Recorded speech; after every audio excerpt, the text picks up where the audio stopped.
WCBI News at 6 starts now.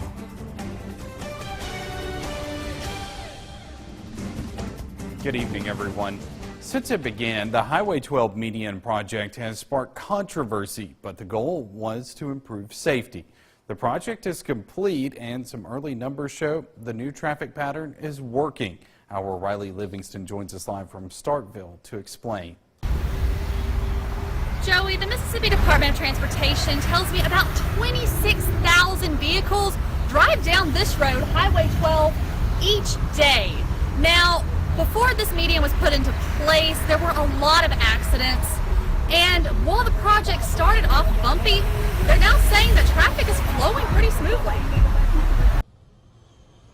Like anything, it takes us a little bit of time to get used to change, and really with that change, hopefully that will get better as well. Car after car, drivers are adjusting to the new medians. From Highway 25 to Louisville Street, MDOT says the number of crashes has gone down since 2015. We expected to see a reduction in crashes, and really the numbers that we've gotten over 1 year, really on phase one, it shows that we've had around 42% reduction in crashes. Fewer accidents was the goal behind the new traffic pattern and barriers. The biggest thing is, from the MDOT perspective, is the safety was the number one desire from it, and really we really feel like that we have seen in this 1 year, and just the look of the numbers that we have, that we've really gotten what we expected from the project. MDOT construction engineer Jamie McDonald says fewer crashes could save taxpayers money in the long run. And you actually cut down the number of people having to work those accidents, either from a law enforcement or a first responder standpoint. While fewer wrecks make for smooth driving on a busy highway, many drivers say there's still an inconvenience. And they had to put all them curbs out there on top of the street, and people are going to have accidents regardless. It is aggravating sometimes when you're trying to get somewhere, like when I'm trying to get to work. It's sometimes a little difficult, but if it's saving people from accidents, it's getting, that rate down, then I guess it's a necessary evil. McDonald says more data will be analyzed over time. He says after a couple years, we'll be able to see how the medians have actually impacted the reduction of traffic accidents. Reporting live in Starkville, Riley Livingston, WCBI News. All right, thanks, Riley. Area lawmakers take some time out to recap this year's legislative session. The Columbus Lounge Chamber of Commerce hosted its annual legislative luncheon today. Lawmakers took questions from chamber members, many of those centered on education, grant money, and roads and bridges. The event gives lawmakers a chance to connect with the people they serve.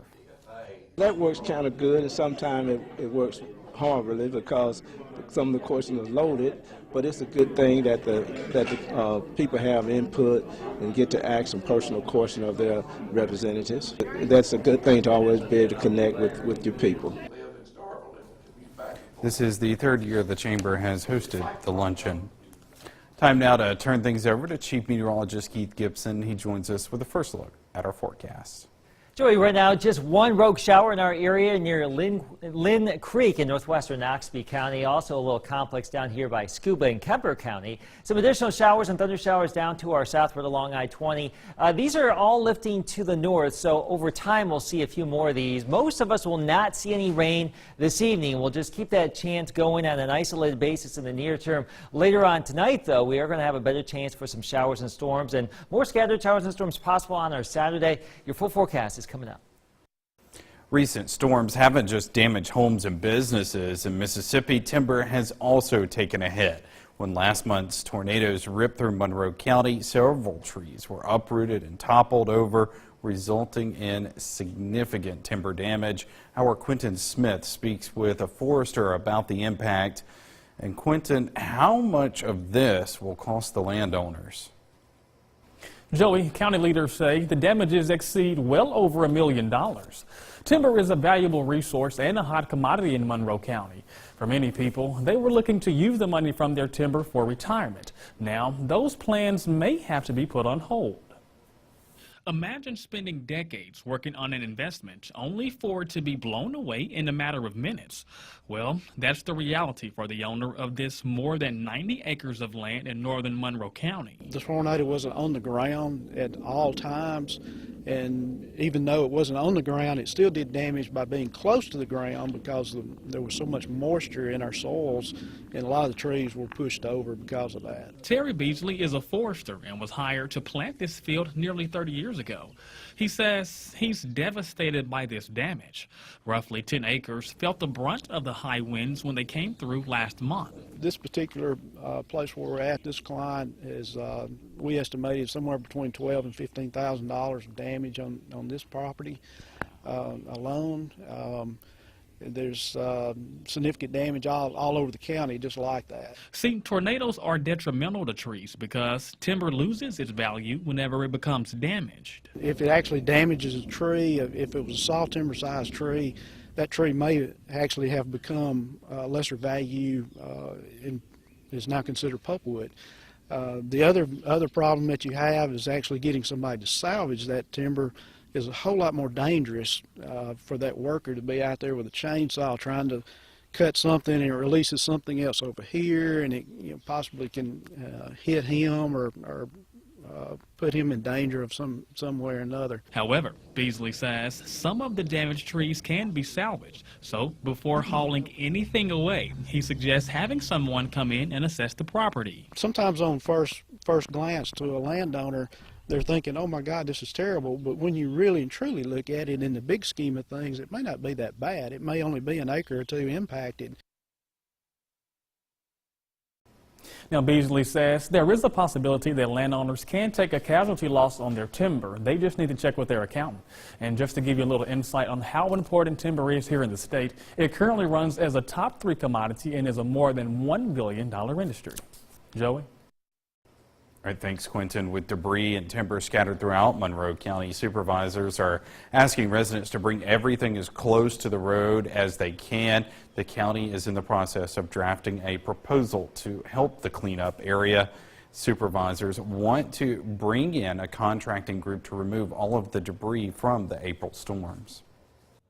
The question for the Board of Supervisors is if we have that federal declaration when we're ready to bid this thing, or if we don't have it. Will we be willing to go ahead and start it on our own without a declaration? And we feel very confident, no question that the dollar amount of damage that was done in Monroe County, it's sufficient to warrant a federal declaration. Supervisors are still working on the details of the proposals before officially sending them out. Market Street weekend is here, but before the festival hits the streets, the crowds are gathering at the river. We check in on the fun when we come back. You're watching WCBI's News at 6 with Joey Barnes. Welcome back. Downtown Columbus is beginning to take on a festive air. Vendors and volunteers are already taking to the streets to get ready for this year's Market Street Festival. The fun kicks off tonight with a free concert at the Riverwalk stage. And that's where we find our roving official Market Street reporter, Andrea Self. Andrea? Joey, there's some great bands coming to the stage tonight here at this concert at the Riverwalk, but I believe this is going to be the headliner here tonight at this concert. The vendors are set up, the booths are here, the musicians have warmed up. This concert kicks off at 7 o'clock. But you can come out here and get some great food, some cold beverages as well. These folks will also be here tomorrow at the Market Street Festival, kicking off at 10 o'clock in the morning. We also want to remind you, of course, WCBI giving away another great vehicle this year in our Crank It Up contest. If you have not been able to get out to one of our sponsors to register, you can do that in the morning beginning at 9 a.m. at WCBI. Just be sure that you bring a valid photo ID and proof of insurance, and you may be qualified to get a key to the car to see if you can crank it up. Again, everything kicks off in the morning at 10 o'clock. Lots of great music. More than 200 vendors are coming for the Market Street Festival. And, of course, all the food that your tummy can hold, including these. These apparently are loaded chips. And our photographer, David Lawson, what are you saying? He's saying no, he didn't think he could handle them. There are lots of people standing around, you know, probably wanting to give them a try. Meteorologist Alex Puckett is here. What do you think about these, Alex?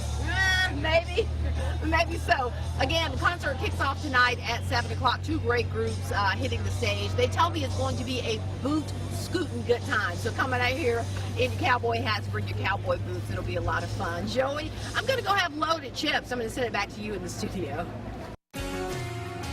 Okay, Andrea, enjoy those chips right now. It looks like the sky is threatening in Columbus, a live view in downtown. We do have a little shower down here in Noxubee County. It's falling apart, so at this point, things are looking okay. 70s in the Columbus area for the concerts this evening, but we do have some rain to talk about. More on that after the break. Your WCBI First Alert AccuWeather forecast with Chief Meteorologist Keith Gibson. Our time lapses today from Columbus, Tupelo, Vernon, and Louisville. You can see these passing clouds and some sun today. We had a little bit of light rain from time to time, but overall not too terribly active. We have a few isolated showers out there. One popped up here near Noxubee County in the Lynn Creek area. That is quickly falling apart. And then we had another little batch down here, some showers and thunder showers near Scuba. That poofed. And right now it looks like it's on the wane. Some additional showers and storms down here along and south of I-20. Over time, we will advance those farther to the north. There's more energy back to the west in Louisiana and Texas. And this disturbance, there's the next one right here. That's going to be crossing our area later this evening and tonight. So rain chances will be going on up. Futurecast picking up on this, doing a relatively decent job. Now, with these kind of systems, it's really hard to time out exactly where and when these complexes of storms will be. But later this evening, we will have a better opportunity for some rain and storms around here, lifting through mid-morning or mid part of the night here at 3 o'clock in the morning. Some showers and storms around now. If we're lucky here, that wave will lift out sometime after sunrise, and we may get into this nice little quiet break for the mid to late morning into the early afternoon before some additional showers and storms bubble on up during the heating of the day. Now, some of these during the afternoon tomorrow could be on the locally strong side. We'll watch that, of course. All rain chances go away tomorrow night. Clouds will hold tough on Sunday morning, but then they'll clear out. So our Sunday, the second half of the weekend, is looking pretty nice once we get rid of the clouds. But for your Saturday during the afternoon, a couple of strong wind gusts, maybe a little bit of small hail around here, quarter size or smaller. Some frequent lightning with any storm that does bubble on up over the next 24 hours, and some heavy rainfall. We're looking at the potential for a ½ inch to maybe 1.5 inches of rainfall, some localized flooding, urban street flooding. We may see some of that in front of those heavier cells. Find your spot. Low 70s, mid 70s north, low 80s in Macon right now. Most of us in the 70s though. Down into the 60s tonight. Rain and storms will redevelop around here. And for your Saturday, we're looking at some breaks in the action. We're hoping for the first part of the second half of the morning, first part of the afternoon. As we get into the second part of the afternoon and the early evening, a better chance for some storms. Again, it's really hard to time out exactly where these showers and storms will be. My advice to you is to keep your umbrella on standby. Play it by ear. We may see hours of dry time around here. Dry Sunday and Monday, more storms by Tuesday and Wednesday. All right, it seems like everybody's saying rain, rain, go away. MSU wants to play ball today. Schedule changes for the Road Dogs. That's next in sports. Your WCBI Sports with Courtney Robb is brought to you by your local Ford dealers. Go further. Well, Mother Nature did not want either the Bulldogs nor the Aggies to play ball on Thursday. After postponements and eventually a cancellation in the series opener between State and Texas A&M, the two teams have made yet another change to its weekend slate in hopes of getting 3 games in on the diamond this weekend. Because more rain has threatened the potential of games on Friday, aka today, the doubleheader will now be on Saturday in College Station. The Aggies and the Bulldogs will play a regular game that started at 4 p.m. and actually MSU is leading by 2-0 is the current score. It's available on the SEC Network streaming service. Saturday features that doubleheader between the two teams facing off on the diamond at noon, and that game 2 will follow the finishing of that game 1. Well, only about 2 weeks remain in the regular season for college baseball, and the SEC standings keep close in the top ranks here in the West. Sitting pretty on top is Arkansas. A 15-6 record in the SEC and 35 wins overall is hard to beat. MSU comes in right behind them with a 13-8 record. Arkansas playing Kentucky this weekend, so a couple of losses there, mixed with a couple of Mississippi State wins in College Station. The race is close enough to where MSU could potentially edge back into that top spot in the West. Right on the Dogs' coattails is Ole Miss, same conference record, but not as many overall wins. The Rebels host MSU coming up next weekend. Well, the pressure is on in Starkville. 7th-ranked Mississippi State playing host of the 2019 NCAA Team Championship. The Bulldogs have plenty of experience advancing to the round of 16. State has been there 3 out of the last 4 years, but if the SEC champs want to do it for a second year in a row, they would have to beat Alabama State first. That feat would not end up being such a challenge. Mississippi State cruises past Alabama State 4-0 in the first round of the team championship. A 6-0 doubles win with Niklas Braun. A 6-1 win in the first single set, followed by a 6-2 win in set 2, sealed the Hornets' fate.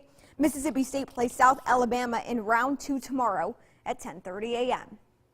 The results for Ole Miss men's tennis in the first round are the opposite result. Ole Miss in the Los Angeles Regional taking on Oklahoma State. The Rebels get dominated by the Cowboys in round 1. The final 4-1 for OSU.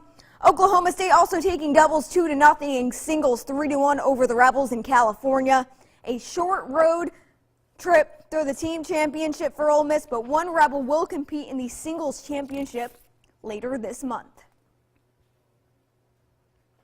History being made at Noxapater this afternoon. Riley Parker committing to continue her talents for a sport that you don't hear every single day. Powerlifting. Parker is taking her lifting talents to Blue Mountain College, and she is also the first female powerlifter in the Tigle School history to commit at the college level. How cool is that? BMC made the addition of a powerlifting club official back in early March. Parker is anticipated to be one of 8 women on the roster. The roster is also expected to be carrying 10 men. That's it for sports. The last look at your forecast is coming up after the break. Stick with us. 4 or 5, maybe 6 or 7, who knows, years of hard work pays off as hundreds of Mississippi State students filled into Humphrey Coliseum to receive their degrees today. Family and friends cheered on the grads and celebrated their success. Adjutant General of the Mississippi National Guard, Major General Jansen Boyles, was the commencement speaker. MSU had to hold 3 ceremonies to accommodate all of its grads, 1 Thursday and 2 today. A couple of WCBIers in the crowd there. Welcome too. to the working world. Now you don't get all those vacations. That's right. No summers off. No, unless you're a teacher. That's always nice to have. That's true. Now, right now we do have some showers and storms to our south. That activity will be lifting north later this evening and tonight. So rain chances go up tonight. We're hopeful that it won't be an all-day washout tomorrow. We can squeeze in several dry hours for the Market Street Festival. Just play it by ear tomorrow. That's what we're doing here. All right. Sounds good. Thank you for joining us, everyone. Have a good night.